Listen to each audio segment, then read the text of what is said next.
J'ai cofondé un fonds d'investissement qui investit et qui accompagne les PME dans leur croissance, qui s'appelle Serena Capital. Par ailleurs, j'ai monté une association qui s'appelle 100 000 entrepreneurs, qui fait témoigner des entrepreneurs dans les classes pour encourager les jeunes à entreprendre par la force de l'exemple et du témoignage. Les entrepreneurs que nous faisons témoigner dans les établissements scolaires portent tous finalement le même message. Le message est le suivant. Ils disent aux jeunes, vous avez forcément une envie, un talent, une passion, écoutez-la, cultivez-la, faites-en un projet et portez-le. Et en portant le projet que vous vous êtes choisi, vous allez non seulement donner un sens à votre vie professionnelle ou à vos études, mais également donner un sens à votre vie.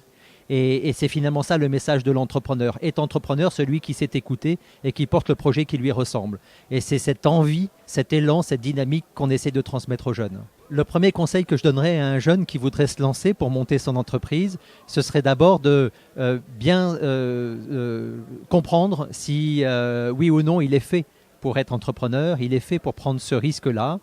Mon conseil est plutôt de dire que s'il est fait, il ne faut pas qu'il hésite. S'il est fait pour ça, il ne faut pas qu'il hésite parce que finalement, c'est une façon de rester jeune toute sa vie, d'entreprendre et de porter ses projets.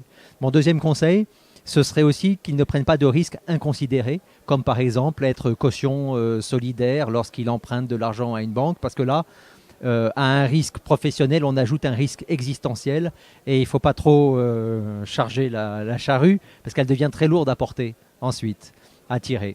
Et puis enfin, le dernier risque à éviter, le dernier conseil que je pourrais lui donner, c'est de ne pas avoir peur de l'échec et que les succès se bâtissent souvent après de nombreux échecs. En fait, écrire des livres et être entrepreneur, c'est apparemment deux choses totalement disjointes, totalement opposées, puisque l'entrepreneur prend des décisions au jour le jour et mesure le résultat de ses décisions le lendemain.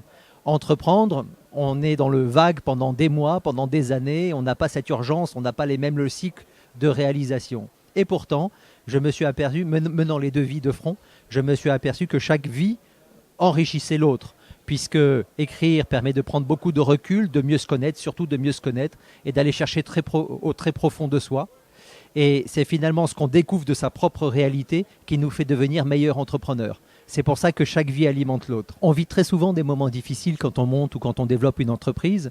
Sur 10 nouvelles, il y en a 9 qui sont mauvaises et c'est la 10e qui est bonne qui vous fait revenir le lendemain.